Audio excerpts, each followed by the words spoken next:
近日張敬軒接受文匯報專訪嘅時候話，自己主動透過公司聯繫保安局，希望參與爭相引渡呢個項目，協助2019年反修例風波期間被捕但未被檢控嘅年輕人建立正確嘅人生價值觀。佢將會擔任分享嘉賓，又計劃上半年之內親身帶領曾經迷失方向嘅後生仔去到內地交流訪問，俾佢哋親眼見證國家嘅繁榮昌盛同進步。軒仔話希望以自身嘅經歷引導年輕人認清錯誤，重新出發。佢形容自己唔想教做人，而係透過分享心路歷程，令到年輕人知道有人在乎佢哋。佢又攞自己做例子，話後生嗰陣言行比較衝動，對過去年少無知嘅言行懊悔。又話過去一啲言論同作品演繹嘅方式不當，令人質疑。而同時有網民發現張敬軒嘅社交平台大規模取消關注逾千人，當中包括相識多年嘅好友王菀之、黃偉文、容祖兒、Twins 古巨基，甚至經理人霍文希及其官方歌迷會 HCFC 等已不在 follow 名單。而此舉令網民及粉絲議論紛紛，有人問想知點解軒公會 unfollow 咁多人嘅，好擔心軒仔發生乜事，點解 Ivana、王菀之都取關，你還好嗎？我點入去嘅時候刷新卡了一下，從4000加變成而家2680，你要身心都健康，我真係好擔心。講起張敬軒嘅多年好友王菀之，軒仔形容王菀之係佢嘅一生摯友，佢哋除咗係同期出道嘅同門師兄妹之外，仲曾經一同出生入死過。喺一次採訪入面，軒仔話佢哋初出道時一次登台表演，當年因為中介公司唔誠實、酬勞同埋工作不成正比嘅關係，張敬軒同埋王菀之決定罷唱嚟捍衛自己嘅權益，但係對方就突然拎出牛肉刀圍住佢哋，強迫上台唱歌。佢話我咁大個仔都未見過咁大把牛肉刀。最終順利解決紛爭之後，張敬軒仲拖住王菀之喺台上合唱守望，仲俾咗王菀之肯定嘅眼神去安慰佢。喺張敬軒2022年演唱會，王菀之即場朗讀咗自己親手寫俾張敬軒嘅信。你問我如果下一世遇唔返我，咁點算呢？我會同你講，我會去揾返你。對於二人嘅緋聞，張敬軒曾經解釋點解唔變成真情侶，可能因為我哋早已經當咗對方係自己嘅屋企人。王菀之喺2015年結婚，張敬軒送上祝福話：我嘅最愛揾到佢嘅最愛，所以我又多咗一位最愛。兩人嘅友情被稱之為有一種純友誼，叫張敬軒與王菀之。然而今次嘅 unfollow 的確好耐人尋味。張敬軒喺廣州出生，出身顯赫，阿爺係清華大學工程系嘅畢業生，外公就係退休嘅廣東省陸軍總司令，阿爸張富未退休之前係東山區嘅黨委書記，阿媽就喺政府機構做嘢，曾任職交通警察，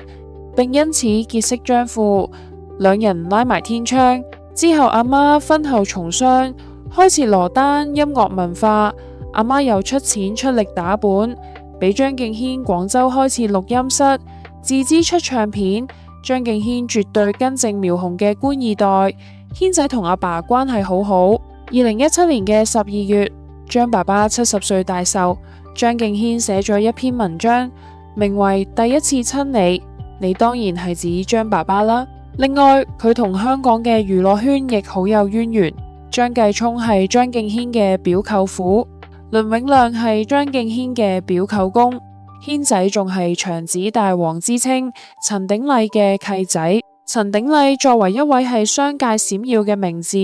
與娛樂圈嘅關係可不一般。2000年時，軒仔阿媽打本，佢喺廣州開設錄音室，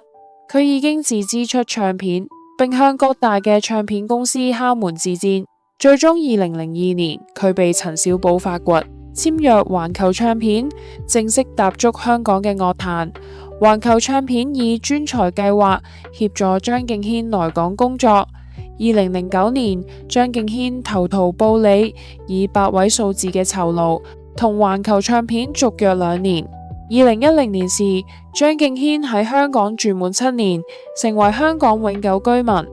眾所周知，過往陳鼎麗對初嚟香港發展嘅張敬軒扶持很大，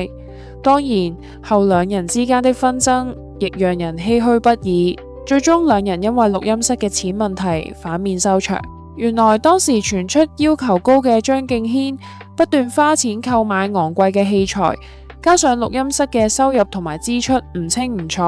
最終同陳鼎麗夫婦反目，之後各行各路。錄音室亦因為遭當地政府收地而被迫關門大吉。2012年環球唱片嘅2年約滿，環球就打算用1500萬嚟挽留佢，但軒仔喺網誌上以致歉做標題，婉拒續約，內容怪責自己太大意，話其實我都有愧於 Duncan， 過去佢俾好多時間我喺錄音室上面，仲好包容同埋支持我，但我同大家轉工嘅理由一樣，我喺呢間公司已經10年。再唔走，公司就要俾長期服務金我。當時佢話錢唔係佢嘅最大考慮。原來張敬軒同埋契爺契媽陳鼎麗夫婦嘅關係仍然未轉差。當時陳鼎麗夫婦同楊受成關係好老友，再加上張敬軒嘅密友關智斌又係英皇，所以最終決定過當英皇一家親。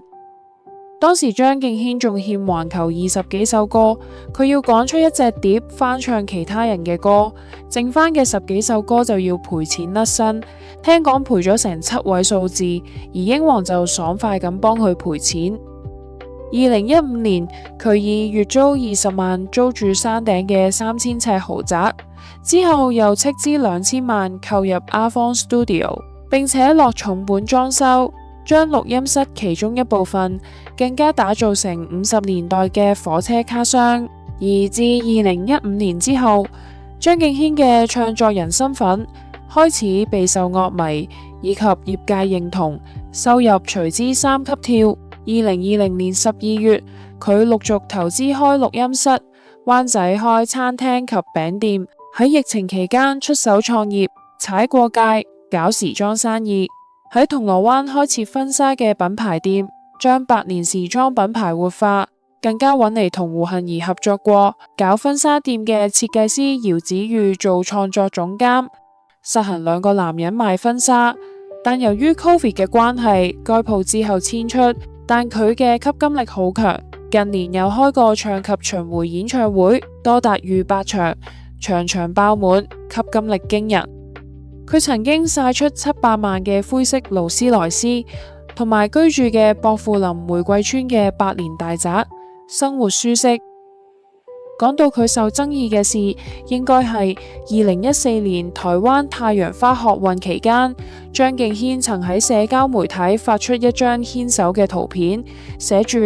對岸嘅同學加油，以此表達支持。同年9月，香港雨傘運動期間，張敬軒與多位香港藝人一起領唱聲援示威者嘅粵語歌曲《問誰未發聲》。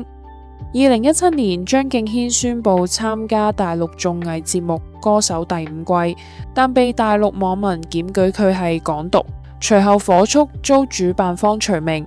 因此佢嘅演藝事業發展受到內娛各方面嘅限制。張敬軒出過《酷愛》、《櫻花樹下》、《俏郎君》、斷點，